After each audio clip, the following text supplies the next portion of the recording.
திரு சிவயோக சுவாமிகள் தன்னைச் சரணடைந்த இளம் சாதுக்களுக்கு அங்கொன்றுமாய் இங்கொன்றுமாய்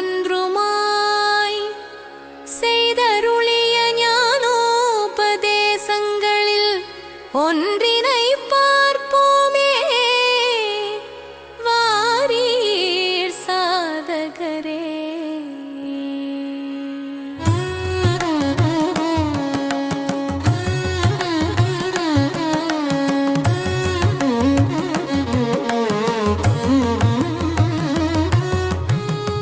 எல்லா எண்ணங்களையும் நிறுத்துதல் ஒருவித பயிற்சி முறையாகும்.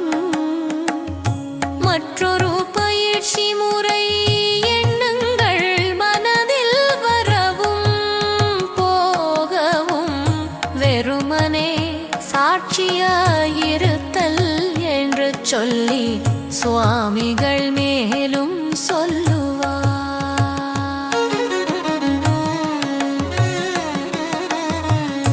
ஒருவன் இந்த சாதனையில் முதிர்ச்சி அடைய அடைய எண்ணங்கள் மவுனத்தில் இருந்து கிளம்புவதை அவன் அறிவான்.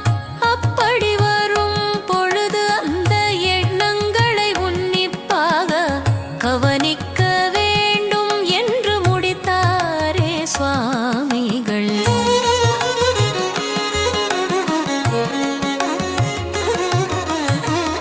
எல்லா சாதகருக்கும் இந்த எண்ணங்கள் பற்றிய அறிவில் தெளிவின்மை இருக்கலாம். எண்ணங்களை அப்படியே நிறுத்துதல் என்னும் முதலாவது முறை கடினமாக இருக்கலாம். ஆனால் இரண்டாவது முறையில் மவுனத்தில் இருந்து எண்ணங்கள் கிளம்புவதை உன்னிப்பாக அவதானிக்க அந்த எண்ணங்கள் தாமாகவே நின்றுவிடும் என்பதை அவர் எமக்கு சொல்லாமலே நாம் புரிந்து கொள்ள வேண்டும் என்று அறி. சொல்லாமலே நாம் புரிந்து கொள்ள வேண்டும் என்று அறி.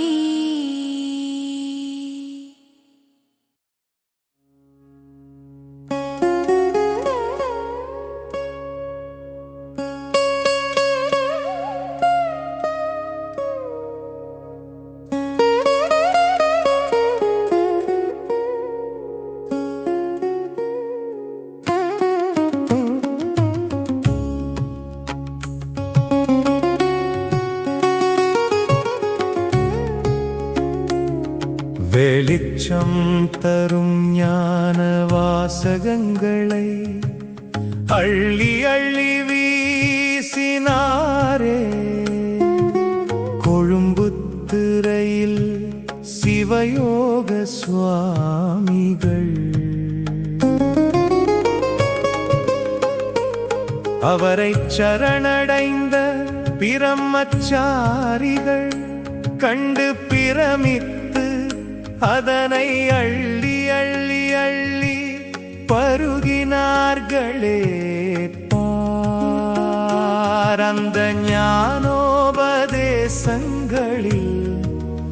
ஒன்றினை இங்கு பார்ப்போமே. வாரீர் நீங்கள் சாதகரே.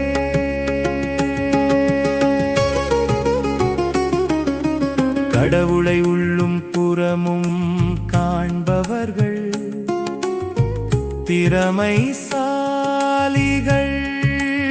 என்றார் சுவாமிகள். ஒரு நாள்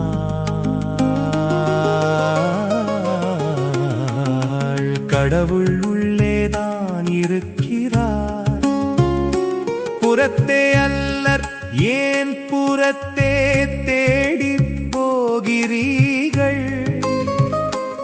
என்றும் பலர் சொல்லும் போது எவ்வாறு சுவாமி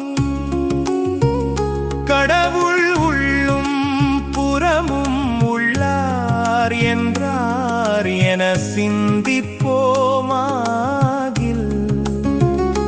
எனக்குள்ளேதான் இறைவன் இருக்கிறாராயின் பிறருக்குள்ளே இறைவன் இல்லையா? தொன்று தொட்டு வேதங்கள் மக்கள் எல்லோரையும் அமிர்தஸ்ய புத்திரர்களே என்று அழைக்கும் போது மனிதனிலே மறைந்து இருப்பதே தெய்வம் என்று நாம் உணர வேண்டும். என்னுள்ளே தெய்வம் உண்டென்றால் பிறரிலும் தெய்வம் இருக்கிறாராகவே கடவுள் உள்ளும் புறம்பும் உள்ளார் என்பார் சுவாமிகள். பிறரின்பம் அடைய நாம் செய்வதே அருள் என்றார் வள்ளுவரும். கடவுள் உள்ளும் புறம்பும் உள்ளார் என்று அறிவோமே நாம். கடவுள் உள்ளும் புறம்பும் உள்ளார் என்று அறிவோமே நாம்.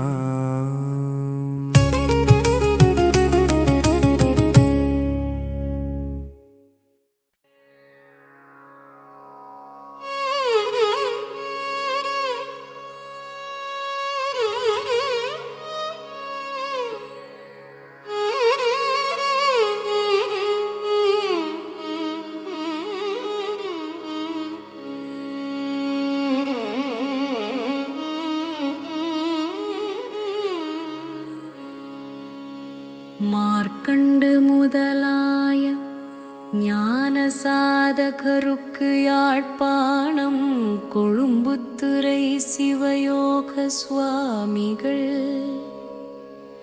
அருளிய ஞானோபதேசம் ஒரு சில பார்ப்போமே. வாரீர் சாதகரே.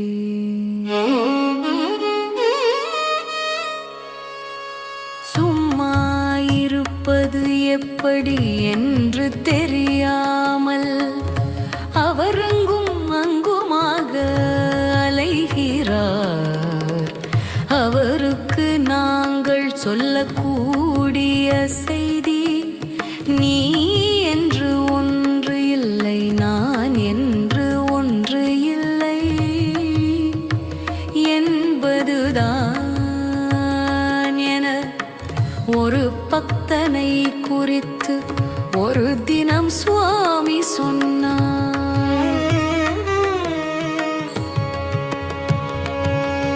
இதன் அர்த்தமாவது ஒருவர் கோயில் தலங்கள் தோறும் மாறி மாறி சென்று வருவது ஏனெனில் தான் வேறு கடவுள் வேறென்று எண்ணுவதால் தான்.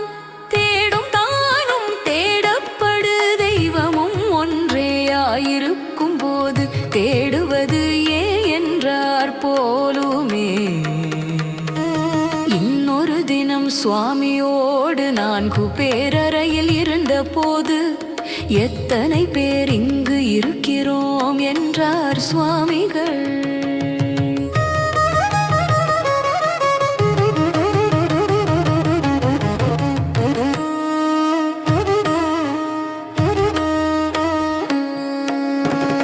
ஒருவர் சொன்னார் நாங்கள் 4 பேர் உள்ளோம் என்று. அதற்கு சுவாமிகள் இல்லை இல்லை, ஒருவரே 4 பேராயிருக்கிறோம் என்றார். ஒரு இறைவனே பல கோலங்களாக தன்னையாக்கி ஆடல் செய்கின்றான் என்றார் போலுமே. ஒரு இறைவனே பல என்னையாக்கி ஆடல் செய்கின்றான் என்றார் போலுமே.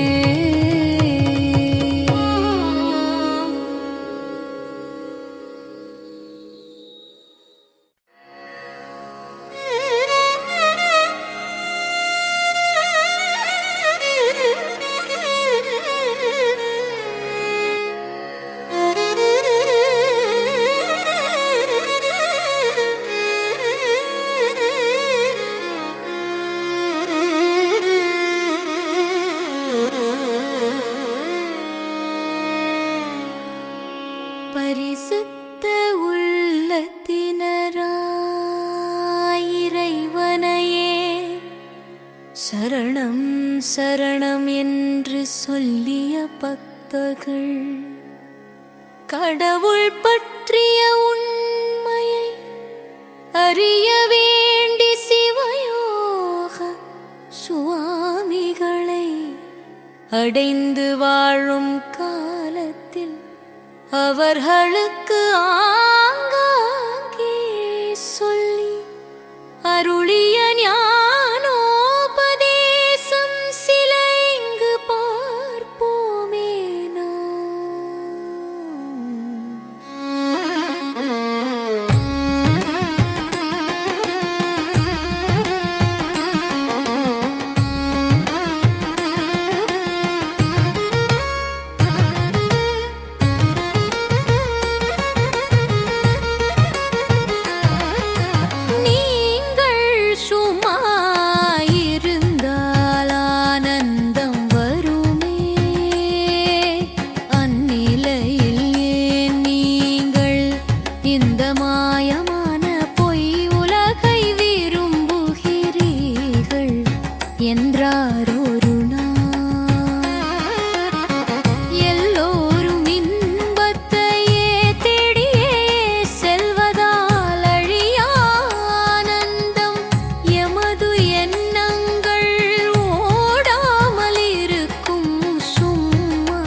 கிடைக்கும் என்று எம்மேல் இறங்கி கூறினார் என்று அறிவோமே. நீங்கள் சும்மாயிருத்தல் என்னும் பயிற்சியில் இருந்தால் வெளிச்சத்தங்கள் ஒன்றும் கேளாது என்றும் நீங்கள் அந்நிலை கலைந்து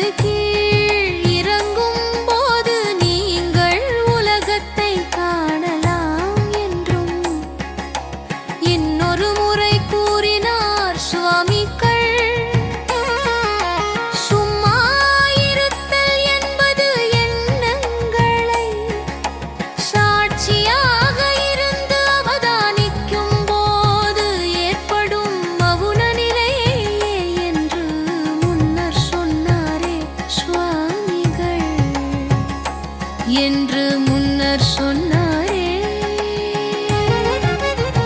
சுவாமிகள்.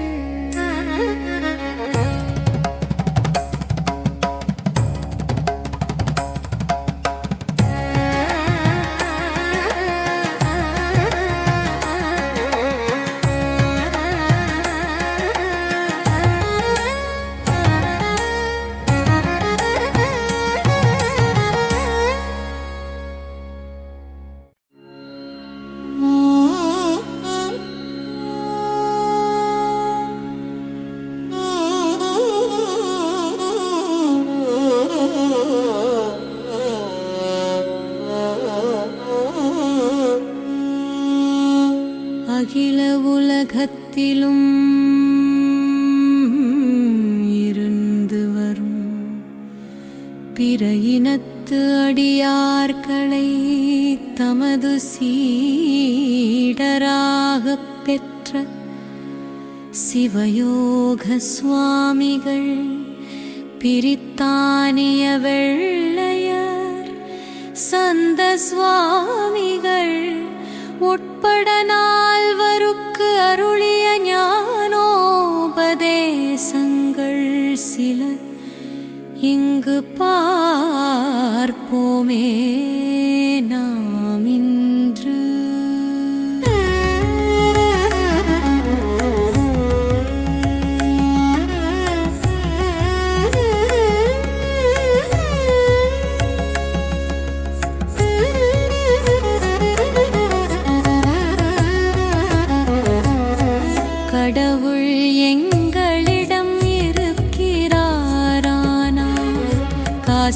போ கைலாயத்திற்கு போ என்று எங்களை தூண்டி கவலைப்படுத்துகிறார் என்றார் சுவாமிகள் ஒரு நாள்.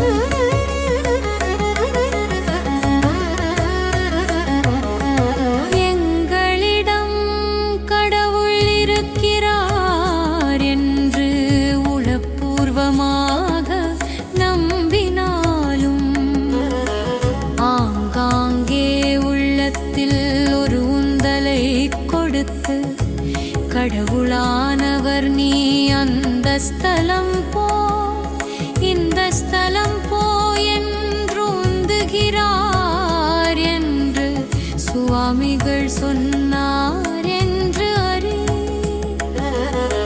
காசிக்கு போன சுவாமிகள் விசுவநாதனை என்னுள் கண்டு கொண்டேன் என்றும் தேடிய பூண்டு காலுக்குள்ளே என்று ஒரு தெவிட்டாத வாசகம் உண்டு என்றும் இலங்கை வாழும் பக்தருக்கு ஒரு மடல் எழுதினார் என்று அறிவோமே நாம்.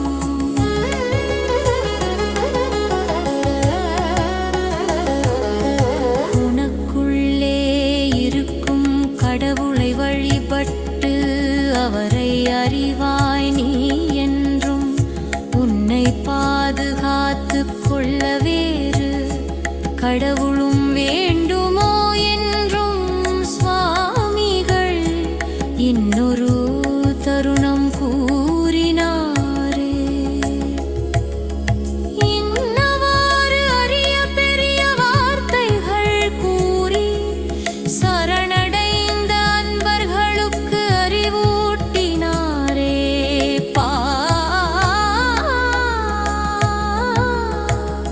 சரணடைந்த அன்பர்களுக்கு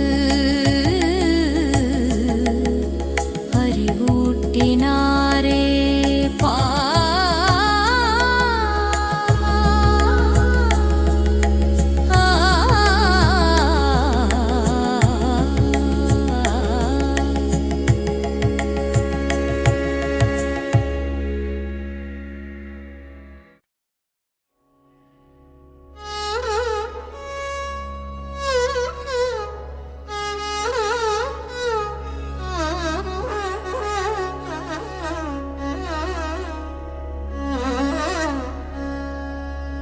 ஆவாய் சுப்பிரமுனிய சுவாமிகள்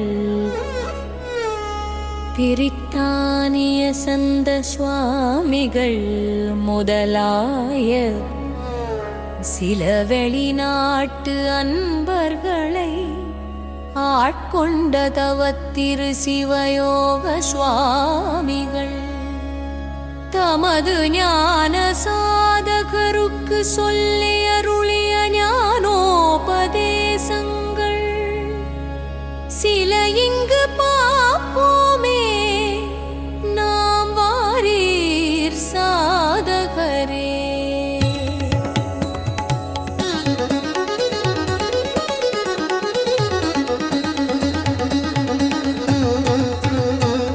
கடவுள் எங்கள் எல்லோரிலும் இருக்கிறார். அப்படியாயின் நாம் ஏன் மற்றவர்களுக்கு குருவாக வர வேண்டும் என்றார் சுவாமிகள் ஒரு நாள். அதாவது கடவுள் எல்லோர் உடலிலும் சமமான அளவில் இருக்கிறார் எனின் அங்கு ஏற்றத்தாழ்வு எதுவும் இல்லை.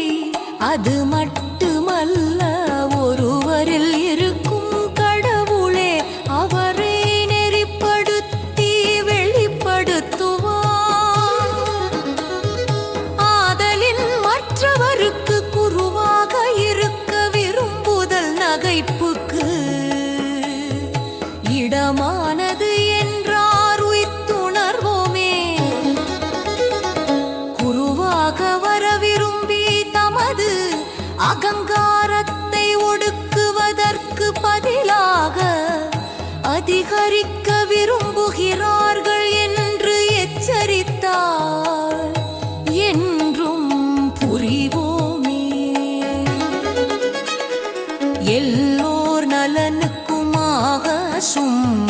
சுகமாயிருங்கள் என்றார் சுவாமிகள்.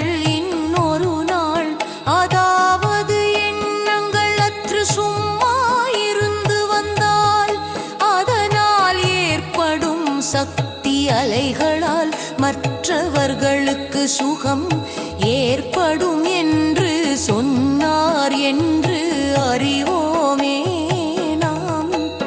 என்று இன்னவாறு சிவயோக சுவாமிகள் உபதேசங்கள் அருளினார்.